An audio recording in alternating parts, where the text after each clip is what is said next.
크리스찬의 쉿 콰이어트 타임.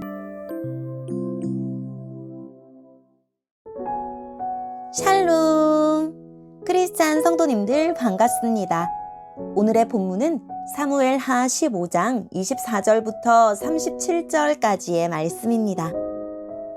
본문의 제목은 신뢰와 최선, 기도와 기회입니다. 본문을 읽기 전에 어떤 내용인지 요약본을 먼저 읽어드릴게요.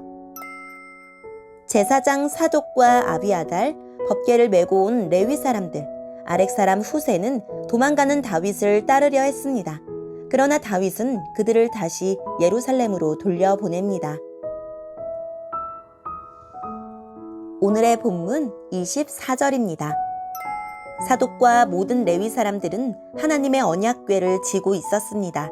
그들은 그 하나님의 궤를 내려놓았습니다. 모든 백성이 예루살렘 성을 떠날 때까지 아비아달이 제물을 바쳤습니다. 왕이 사독에게 말했습니다. 하나님의 궤를 성 안으로 다시 가지고 가시오. 여호와께서 만약 나에게 은혜를 베푸신다면 나를 다시 돌아가게 해주실 것이오. 여호와께서는 언약궤와 예루살렘을 다시 볼 수 있게 해주실 것이오. 그러나 주께서 나에게 은혜를 베푸시지 않는다 해도 어쩔 수 없소. 주 뜻대로 하시기를 바랄 뿐이오. 왕이 또 제사장 사독에게 말했습니다. 그대는 선견자요. 평안히 성으로 돌아가시오. 그대의 아들 아하마스와 아비아달의 아들 요나단을 데리고 가시오. 광야로 들어가는 길목에서 그대가 소식을 전해주기를 기다리고 있겠소.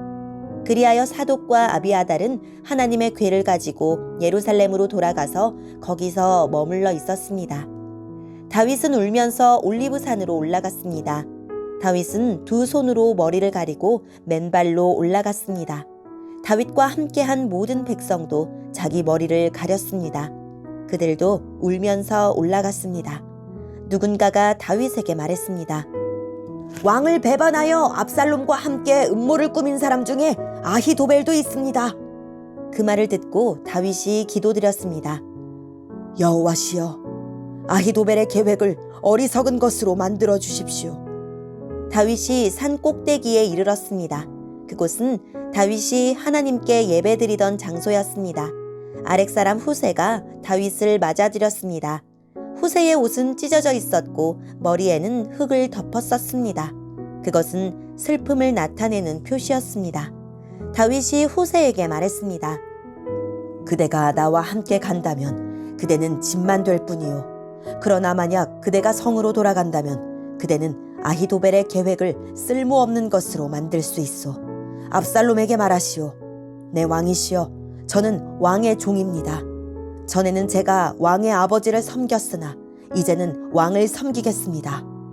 제사장 사독과 아비아달이 그대와 함께 있을 것이요. 그대는 왕궁에서 들은 모든 일을 그들에게 이야기해 주어야 하오. 사독의 아들 아히마아스와 아비아달의 아들 요나단이 그들과 함께 있어. 그들을 보내어 그대가 들은 모든 것을 나에게 전해 주시오. 그리하여 다윗의 친구 후세는 예루살렘으로 들어갔습니다. 바로 그 무렵에 압살롬도 예루살렘에 이르렀습니다. 아멘. 오늘의 본문을 통해 이해할 수 있는 부분은 무엇일까요? 이스라엘 백성에게 하나님의 언약궤는 하나님의 임재와 도우심을 상징합니다. 큰 전쟁을 치러야 할 때 언약궤를 전쟁터로 가지고 가서 군사들의 사기를 높이곤 했습니다. 압살롬이 반란을 일으킨 상황에서 언약궤는 왕권의 정통성이 누구에게 있는가를 백성에게 보여주는 중요한 물건이기도 합니다. 그러나 다윗은 언약궤와 제사장 사독을 다시 성으로 돌려보냅니다. 이 모든 일이 다른 누구도 아닌 바로 자신의 죄로 인해 하나님이 심판을 내리신 것이기 때문입니다. 다윗은 모든 것을 하나님의 뜻에 맡깁니다.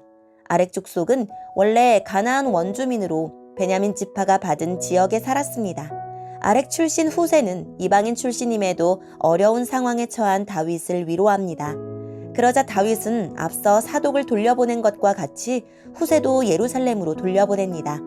후세를 돌려보내는 이유는 그를 통해 왕궁의 상황을 전해 듣고 압살롬 편에 선 아히도벨의 전략을 사전에 막기 위해서입니다. 오늘의 본문을 통해 알 수 있는 우리 하나님은 어떤 분일까요? 구원은 하나님께 달려 있습니다. 모든 상황은 다윗에게 불리했지만 다윗은 하나님이 모든 상황을 다스리신다는 사실을 믿었습니다.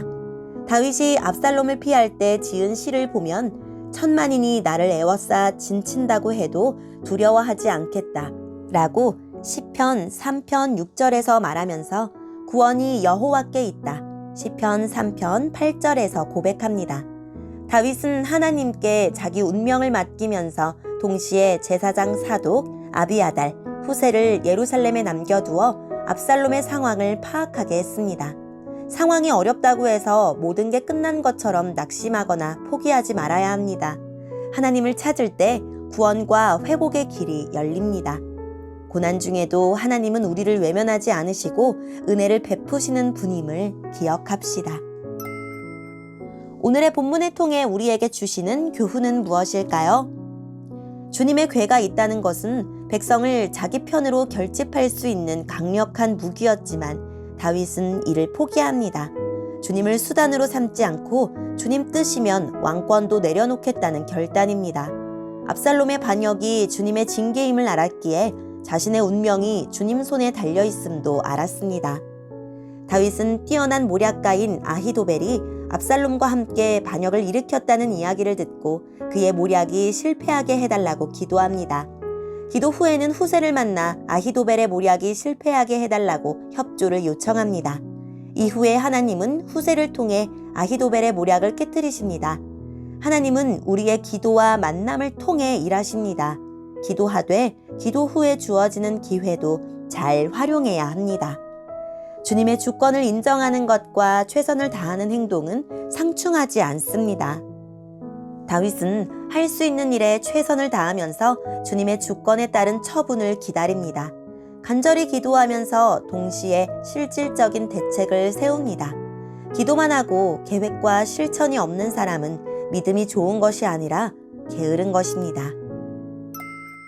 오늘의 말씀을 통해 각자에게 주시는 성령 하나님의 음성에 귀를 기울이며 살아계신 하나님, 삶의 주권을 주님께 내어드리고 제가 주님 뜻을 좇아 최선의 삶을 살 수 있도록 저를 붙들어 주세요 라고 기도하고 오늘도 말씀을 붙들고 승리하는 하루를 보냅시다. 여기까지 크리스찬의 쉿 콰이어트 타임 이었습니다.